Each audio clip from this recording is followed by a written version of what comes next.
अनेक जन्म संप्राप्त कर्मबंध विदाहिने आत्मज्ञान प्रदानेन तस्मै श्री गुरवे नमः। तस्मै श्री गुरवे नमः। प्रेम से बोलिए सद्गुरुदेव भगवान की जय, परम गुरुदेव महाराज की जय। गुरुदेव कहते थे कि एक सिद्ध पुरुष थे। वे गृहस्थ आश्रम में छिपे हुए पुरुष थे, आत्मज्ञानी थे। किसी से कुछ सेवा नहीं लिए और जब समय आया शरीर छूटने का तो किसी को चिता भी नहीं जलाना पड़े, इसलिए घर में ही चिता तैयार कर लिए तथा उस पर बैठकर आग लगा दिए सब और स्वयं से, और इस प्रकार शरीर छोड़ दिए। कितना अथाह सागर हो जाता है उसका हृदय। किसको दिखाएगा कि मैं सिद्ध हो गया हूँ, किसको बताएगा कि मैं सिद्ध हो गया हूँ, क्योंकि उसकी दृष्टि में तो कोई दूसरा है ही नहीं। स्वप्न में किसको बताएगा, क्योंकि वहाँ पर एक ही माया है, दूसरी माया तो है नहीं। मैं शरीर हूँ यह भाव माया है, मैं शरीर हूँ यह मेरा शरीर है यह भाव ही माया है, ये मेरे हैं वे उनके हैं यह भाव माया है। वही स्वप्न में मूर्त रूप होकर आती है।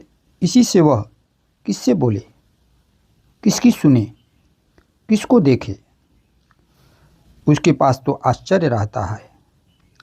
आश्चर्यवत पश्यति कश्चिदेन, कोई आत्मज्ञानी आश्चर्य की तरह देखता ही रह जाता है।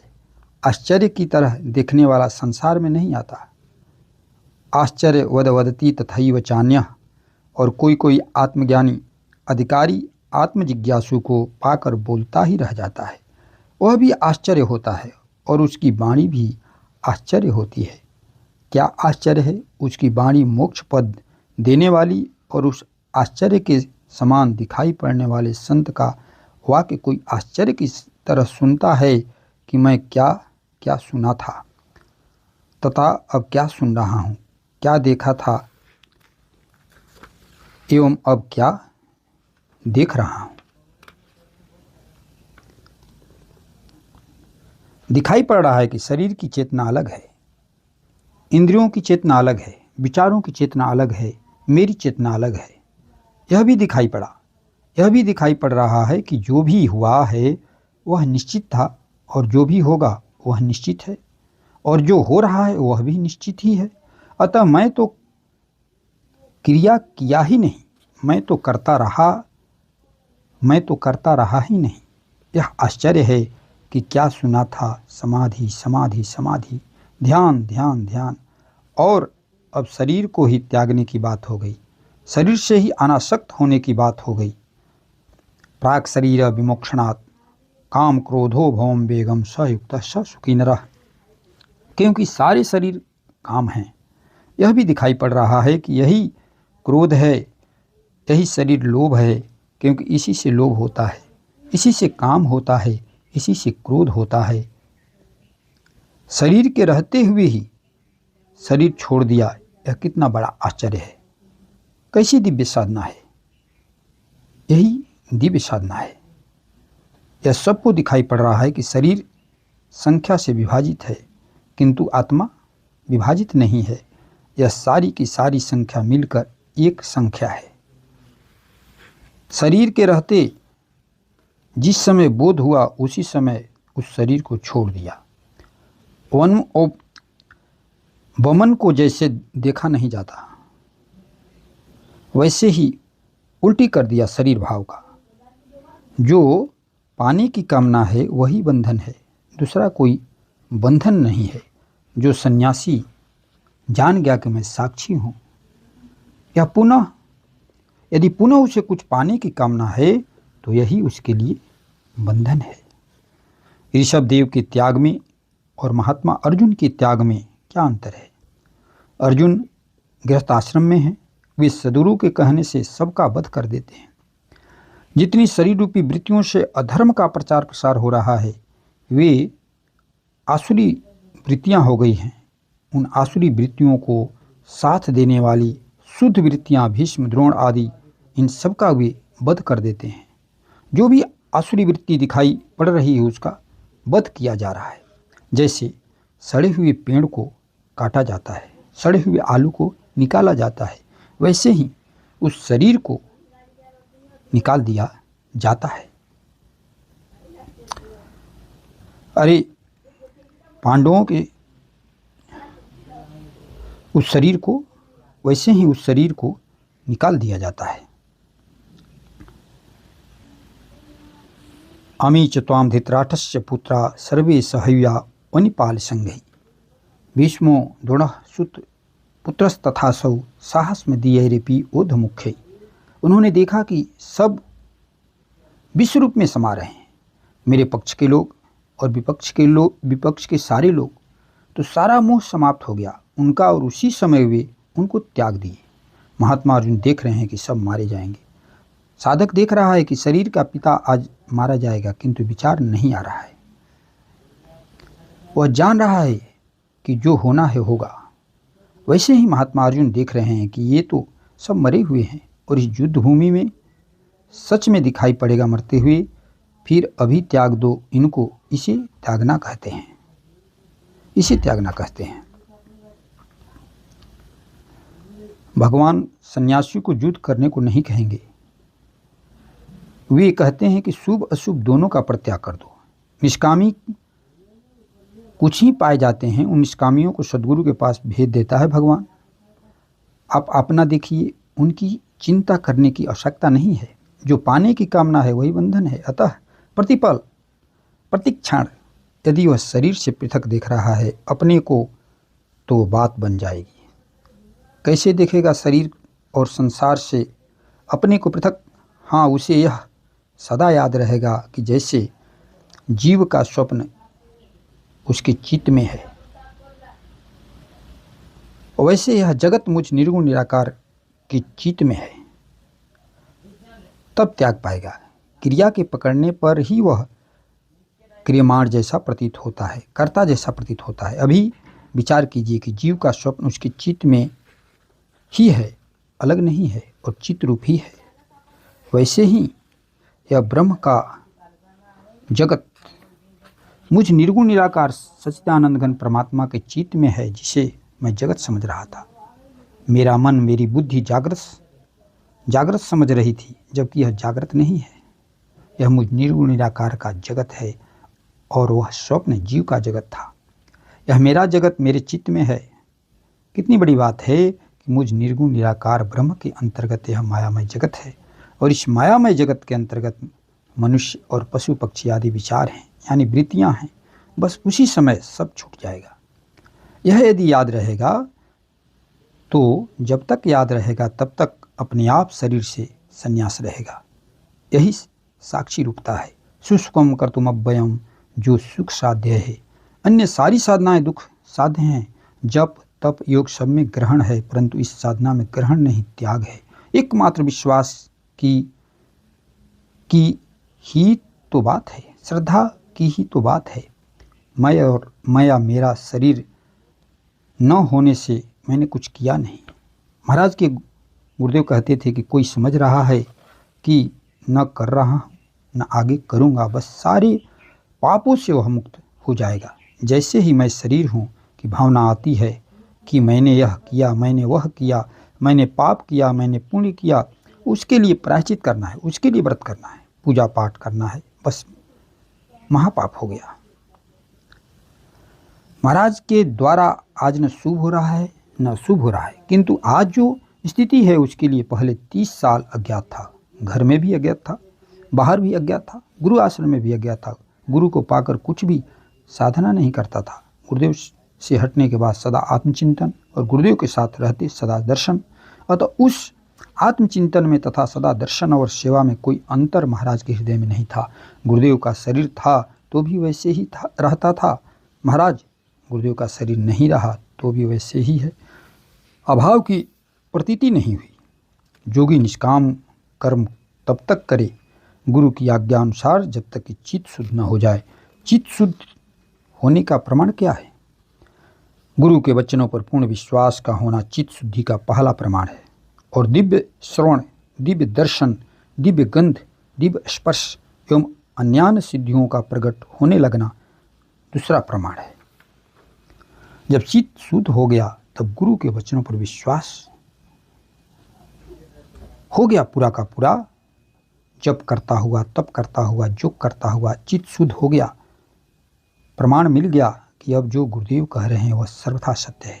ऐसा बोध हो गया कि अब पाना शेष नहीं है, तो क्या शुभ कर्म करेगा, अब वह प्रयोग में उतर जाएगा। जैसे जब जान गए महात्मा अर्जुन, तो गुरु ने कहा अब निमित्त हो जाने दो अर्जुन नाम के शरीर को, क्योंकि अर्जुन नामक शरीर मैं हूँ। पांडवा नाम धनंजय पूर्ण ब्रह्म, सगुण ब्रह्म की प्रतिष्ठा करता है कि अर्जुन तुम नहीं हो, अर्जुन तो नाम है शरीर का, वह शरीर भी मैं ही हूँ, तुम नहीं हो। अहम कर्तुरहम यज्ञ सौदाहम अहमौषधम। गुरु अपने शिष्य के पास ज्ञान योग को राजयोग में कैसे विलीन कर रहा है, यहाँ विलक्षण झांकी दिखाई पड़ रही है। गुरु अपने शिष्य को ज्ञान योग का उपदेश देता है। भगवान क्या कर रहे हैं, वे गुरु के पद पर हैं। उन्होंने देख लिया कि चित्त शुद्ध है इस शिष्य अर्जुन का, तो उसके लिए उसी समय ज्ञान योग का प्रयोग कर देते हैं और उस ज्ञान योग का राजयोग में विलीन कर देते हैं। कहते हैं पांडवा नाम धनंजय, मैं पांडवों में धनंजय हूँ, यानी तुम्हारा नाम धनंजय नहीं है, मेरे सगुण स्वरूप का नाम धनंजय है। भगवान और अर्जुन का यह आश्चर्यचकित कर देने वाला संभाषण है। तुम अपने को कौन्तेय समझते रहो, अर्जुन समझते रहो, किंतु यह शरीर भी मैं ही हूँ और वह शरीर भी मैं ही हूँ। कौरव भी मैं, पांडव भी मैं, युधिष्ठिर भी मैं, दुर्योधन भी मैं। भगवान का आश्चर्यचकित कर देने वाला महात्मा अर्जुन के पास यह कथन है। वे कहते हैं तुम साक्षी हो जाओ और मुझ अर्जुन नामक शरीर से युद्ध करने दो। तुम साक्षी हो जाओ और मुझ अर्जुन नामक शरीर से युद्ध करने दो, बाधा न डालो। इस प्रकार भक्त अर्जुन साक्षी हो गए और भगवान ने ध्यान योग को राजयोग में विलीन कर दिया। शिष्य को आत्म रूप में प्रतिष्ठित कराकर किसी को कर्म न करने को कहेगा गुरु और किसी को कर्म करने को कहेगा, किंतु ज्ञानमय स्वरूप में स्थित होकर जो गुरु की आज्ञा पालन रूप कर्म है वह न शुभ है न अशुभ है, बल्कि ब्रह्म रूप है। ब्रह्मार्पणम ब्रह्मवीर ब्रह्माग्नो ब्रह्मणाहुतम। जैसे दीमक कुछ भी खाती है उसका मल शुद्ध मिट्टी हो जाती है, जैसे गाय कुछ भी खाएगी किंतु अमृतमय दूध ही देगी। जब यह समझ में आ गया कि न मैं शरीर हूँ, न मेरा शरीर है, न मेरा संसार है, मैं आकाशवत हूँ, निर्गुण निराकार हूँ, अपने आप स्वाभाविक यह माया प्रकट होकर अपने में विलीन होती रहती है। जैसे असंख्य ब्रह्मांड आकाश में प्रकट होते रहते हैं और उसी में विलीन होते जाते हैं। असंख्य ब्रह्मांड क्या है, एक एक पुरुष ब्रह्मांड भी है, एक एक पुरुष विचार भी है। जितने शरीर सो रहे हैं और सपना देख रहे हैं तो उनका स्वप्न जगत ही अलग अलग ब्रह्मांड है। अनेकानेक ब्रह्मांड मुझ निर्गुण निराकार ब्रह्म से प्रकट होकर मेरे में विलीन हो जाते हैं। यह जिसको सदा याद रहेगा, मात्र इतना ही याद रखे, तो देखेगा कि शरीर में कैसी स्थिरता आ जाती है तथा इंद्रियों की चंचलता दूर हो जाएगी। अरे काम पूरा हो चाहे न हो क्या प्रयोजन, वो तो कर्म से खेल रहा है, कर्म से खेल रहा है। कुछ भी उस साक्षी आत्मा द्वारा नहीं होता, उसके द्वारा ब्रह्म कर्म होता है। जप तप योग आदि भी जिसमें कुछ पाने की कामना है तो वही कर्म शुभ कहा जाता है, और पाने की कामना नहीं है तो वही कर्म ब्रह्म कर्म कहा जाता है। ब्रह्म कर्म समाधिना। साधक जब सदा सजग रहेगा तो यह राजयोग सुख साध्य है, विनाशी है, अव्यय है। यदि उसी समय शरीर की मृत्यु का समय आ गया तो विचार आएगा कि उसे कि क्या हो गया। अरे एक समय में इस चित्त में असंख्य शरीरों का निधन हो रहा है, असंख्य शरीर मर रहे हैं, यह भी मरेगा, यह भी मर रहा है। उस समय यह स्मरण हो गया तो मुक्त ही है। अरे वह तो पहले से मुक्त हो गया। दो वैराग होता है, एक ज्ञानमय और एक अज्ञानमय। सतगुण भी अज्ञान ही है।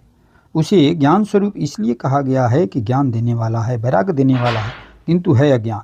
ज्ञान में बहुत कम लोगों को घर छूटता है, सबका तो अज्ञान में ही छूटता है। जब यह सब कुछ जान गया तथा यहाँ ज्ञानमय वैराग हो जाएगा। आज का संन्यास दिव्य सवेरा, दिव्य रात्रि, दिव्य दिवस, दिव्य कर्म है। भले ही साक्षी हो गया, शरीर गुरु को दे दिया, किंतु बीच बीच में उसको मोह हो जाएगा, जैसे अर्जुन को मोह हो गया। अभिमन्यु की मृत्यु से जयद्रथ को मारने की प्रतिज्ञा कर ली, भीष्म के मरने पर मोह हो गया, द्रोण के मरने पर मोह हो गया, वैसे ही बीच बीच में यह अज्ञान आएगा तो उसे उसी समय वह काटेगा। ततस्ततो नियमित दात्मन्येव उपशमनयेत्। जैसे जैसे विचार उठेगा वैसे वैसे वह इस आत्मज्ञान में उस विचार को हवन कर देगा, आत्मज्ञान में उस विचार को हवन कर देगा। तत्परता और सजगता के साथ रहेगा, सदा याद रखेगा कुछ भी हो रहा है, किंतु वह याद रह रहा है कि यह सब मेरे में है, मेरा नहीं है। जैसे परिणाम हो रहा है उस समय महाराज कहता है कि सदा सजग रहिए, आँख खोलिए और गुरु की आज्ञा द्वारा क्रिया हो रही है, ऐसा याद रखिए। अब आगे बढ़ेगा तो यह समझेगा कि गुरु की आज्ञा से ही शरीर परिणाम की क्रिया कर रहा है। आश्चर्य है कि कोई गुरु आज्ञा में, कोई देवताओं की आज्ञा में, कोई मन की आज्ञा में, इस प्रकार सभी आज्ञा में प्रतिष्ठित है। कोई पाप की आज्ञा में, कोई पुण्य की आज्ञा में काम कर रहा है। अब निर्णय आपको करना है कि आप किसकी आज्ञा में काम कर रहे हैं। आप मन की आज्ञा में कर रहे हैं, पाप पुण्य की आज्ञा में कर रहे हैं, अविद्या से ग्रसित, अज्ञान से ग्रसित होकर के कार्य कर रहे हैं, कि गुरु के सिद्धांत में प्रतिष्ठित होकर के आप गुरु की आज्ञा का पालन करते हुए कार्य को कर रहे हैं। यदि गुरु की आज्ञा का पालन करते हुए यदि आप कर्म करते हैं तो जैसे भगवान ने कहा है कि तुम साक्षी हो जाओ और मुझे अर्जुन नामक शरीर से युद्ध करने दो, बाधा न डालो। तुम साक्षी हो जाओ और मुझे अर्जुन नामक शरीर से युद्ध करने दो। इस प्रकार आप साक्षी हो जाएंगे और गुरु नामक शरीर से गुरु की आज्ञा कर्म करेगी, गुरु की आज्ञा सारी क्रियाओं को करेगी। आप साक्षी भाव में प्रतिष्ठित रहेंगे। इससे आप परम पद को प्राप्त कर जाएंगे, परम भाव को प्राप्त कर जाएंगे, परम दृष्टि को प्राप्त कर जाएंगे और इस प्रकार आत्मदृष्टि, आत्मज्ञान को प्राप्त कर जाएंगे। इसी के साथ गुरुदेव के चरणों में वाणी को विराम। हरि ओम तत्सत। हरि ओम